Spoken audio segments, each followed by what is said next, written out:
Não, Brian, não tem nada assim para escrever. Tá? Bom, a gente vai falar agora de símbolos, né, utilizados aí na norma. Então, a gente já viu que essa parte de tag aí já é bem, né, específica aí, e agora a gente tem algumas simbologias que a gente usa aí nessa norma ISA 5.1. Essas que a gente tem nesse slide são justamente slides de conexão. Então, por exemplo, uma linha sem nada, né, uma linha constante, sem alteração nenhuma, é uma conexão de processo, uma ligação mecânica, suprimento do instrumento. Né? Então é esse exemplo aqui. Um sinal pneumático, né, ou indefinido, eu já uso a linha acompanhada aí de dois traços paralelos, inclinados aí, né, de 2 a 2, agrupados aí de 2 a 2. O sinal elétrico, eu já uso um pontilhado, ó, né? Então nosso sinal elétrico é o pontilhado. Um tubo capilar, né? Sistema cheio aí, eu vou usar a linha com X, né? Então eu vou ter lá uma sequência de X. Um sinal hidráulico, né? O sinal hidráulico, eu vou ter aí um símbolo de neutro de ponta cabeça em toda a linha, né? Então esse Lzinho aí. E um sinal eletromagnético ou sônico, né? Um sinal sem fios, eu vou usar a minha linha com a senoide por cima, e um sinal de software, né? Eu vou usar essa linha com essas bolinhas aí no meio, né? Então, esse tubo capilar é o que? É uma informação que vai num tubo bem fino, tá, Alex? Então, essa é a ideia do capilar. Tá ok? Então, ele pode estar em qualquer um desses locais aí. Agora, aqui são exemplos de locais de montagem, né? Aonde que estão esses instrumentos aí?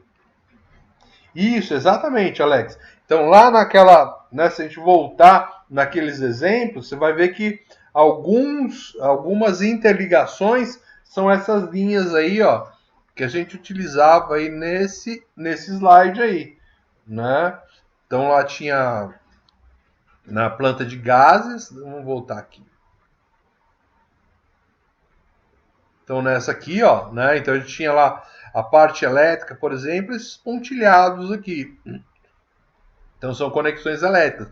Já a conexão do gás, do sinal mesmo, é o contínuo, né? Então são exemplos aí dessa identificação. Onde pode estar isso? Pode estar justamente no meu display do IHM ou pode estar na minha planta aí, né?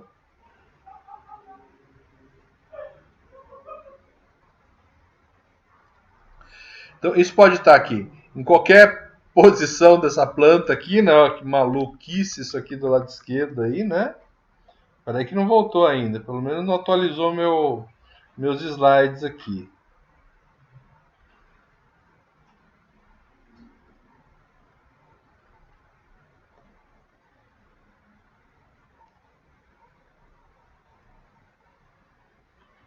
Aquela primeira planta lá que tinha, né, daquele hidráulico. Sim, lá também tinha essas informações, esses sinais, né? Aonde que eu posso montar, né, esses dispositivos aí, tanto as minhas linhas. Então, por exemplo, aqui nessa primeira foto aí, é justamente na minha linha de produção, né? Eu posso fazer as interligações deles aí. Estão aqui, aí no meio. Eu posso ter um painel, né, de controle, como esse do lado direito superior aí, o meu painel de controle. Na parte de baixo aí você vê o nosso indicador aí bem na linha, né, de líquido aí, e posso estar, por exemplo, num sistema de quadros aí, um centro de motores, né? Então, por exemplo, aqui, ó, né? Então aqui a gente já vê a área de controle. Então, nas telas da área de controle, você tem o quê? Esses diagramas aí sendo mostrado aí para o controlador, né? A gente pode ter essas visualizações, por exemplo, num CCM, né? Que seria o centro de controle de motores. Tá aqui a vista também desse CCM, também num painel elétrico aí, né? Aberto aí. Falando sobre os símbolos aí de instrumentos. Então, se eu tiver um instrumento discreto, né? Então tá aqui, ó, instrumento discreto. Beleza? O que vai acontecer com esse instrumento aí discreto? Se ele for montado no campo, então instrumento discreto montado no campo, qual o símbolo que eu vou utilizar? Esse círculo aí, ó. Né? Inclusive ele pede até o diâmetro dele, um diâmetro de 12 milímetros, tá bom? Acho que mais para a gente colocar em diagramas, em fluxogramas que a gente vai escrever. Um instrumento discreto é um instrumento que eu posso, por exemplo, um voltímetro, tá? Ele é um instrumento discreto. Ele é um instrumento que eu posso, né? Vou lá, compro ele, manuseio ele. Ele é um cara que está na minha mão, né? Se ele for montado no painel, ele ganha um riscozinho aí no meio dele, ó. Né? Então ele vai ganhar um risco aí no meio dele se ele for, então, montado no painel. Se ele estiver na parte de trás do painel, esse risco aí ele vai ser pontilhado. Então o risco do meio aí vai ser pontilhado. E se ele tiver no próprio equipamento, né, no painel do próprio equipamento, então o risco aí é um risco duplo, né, um risco duplo.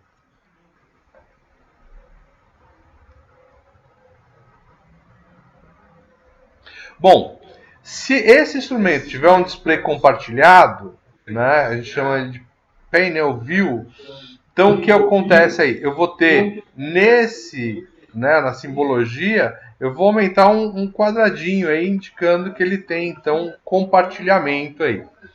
Se esse cara for colocado, se essa função de equipamento, de instrumento, for executado em um computador, então o que acontece? O círculo vira aí um hexágono, né? Então tudo que é círculo vira um hexágono. E se ele for colocado num controlador lógico programável, num PLC, ele vai estar na interface do CLP, né? Então ele vai ter um quadradinho e um com um quadrado, né, um losango dentro dele. Sim, esses símbolos, Alex, vão aparecer também nas plantas, tá? Também nas plantas vão se aparecer, tá? E aí você vê que isso tudo aí, da mesma forma que a gente sinalizou para um e para outro, vai acontecer para todos aí, né? Então, se ele for montado no painel, ele vai ganhar um risco no centro.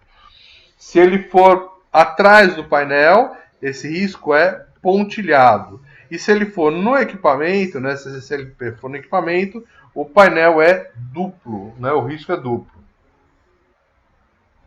É tipo placa de trânsito. Exatamente.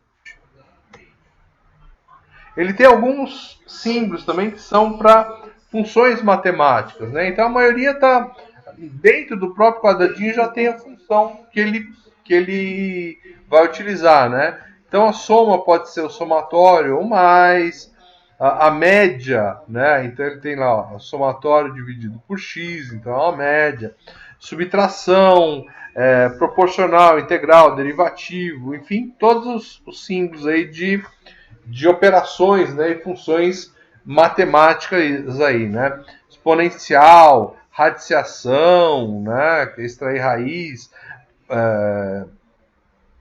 função de tempo, conversão de sinal. Então estão todos aí nesse conjunto de funções matemáticas. Tá? Agora, vocês viram lá também que a gente tem várias válvulas, né? Então, várias válvulas. E aí a gente tem a indicação de cada uma dessas válvulas. Então, uma válvula com atuador pneumático, então ela tem esta simbologia aí, ó. Né? Então, a parte de cima dele é uma meia-lua aí, ó, né? Tem uma meia-lua. Se o atuador for elétrico, então essa meia-lua aí vira um quadradinho, né? Vira um quadradinho aí. Se a válvula for com atuador hidráulico ou pneumático tipo pistão, esse quadradinho aí ganha um risco no meio, indicando que ele é um atuador hidráulico ou pneumático, mas ele é de pistão. Se for uma válvula manual, ó, então ganha só um risquinho lá em cima. E se for uma válvula auto-operada, ela mesma se opera, então ela tem aqui uma indicação, né, diferenciada aí de auto-operação.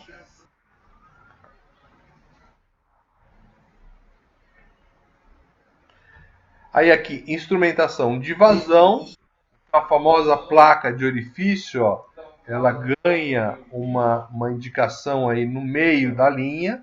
Um medidor de Venturi também ganha tipo um estrangulamento, né, dele. E um tubo de Pitot ganha aí um quadradinho com Lzinho, né? Então vamos lá. Tubo de Pitot. Ah, o diafragma seria o selo aí da válvula, ela que vai fechar a válvula, seria esse diafragma aí, tá? E ela vai também, ela consegue medir então a vazão que está passando aí na válvula. Então é ela que vai operar aí a minha válvula através desse sinal que ele está lendo pelo diafragma. Deixa eu ver se eu vejo um exemplo para vocês na internet.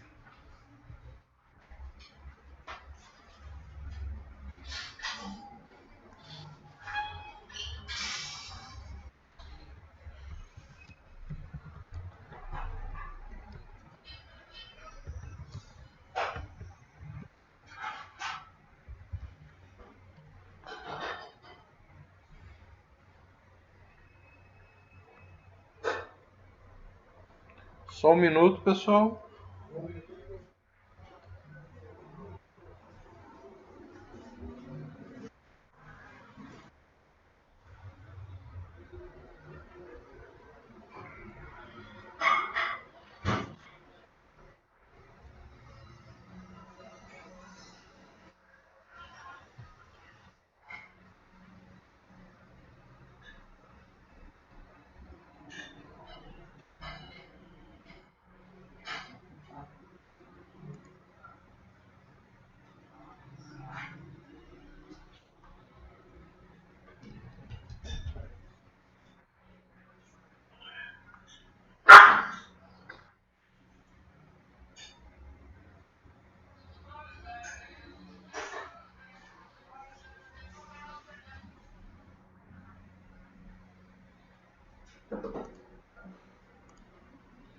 Eu não achei nada aqui. Não, tem que colocar tudo. Válvula auto-operada de diafragma ou válvula diafragma. Mas ele só mostra as válvulas. Na próxima aula eu trago para você uma explicação melhor, tá bom?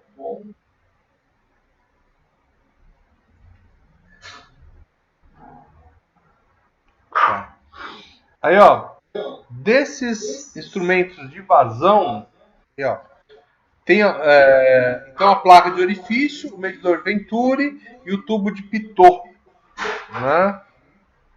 Tudo bem? Esses três aqui tudo bem, né?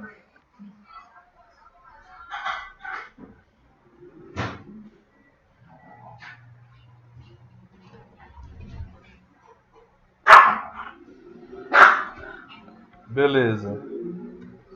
Então, ó, os arranjos típicos aí para medidor de vazão, por exemplo, medidor de linha, né? Então, no meio da linha aí você já coloca esse medidor. Então, o medidor de linha é o tal do rotâmetro, né? Então, ó, essa figura aí, eu sabia que vocês iam me perguntar, ó.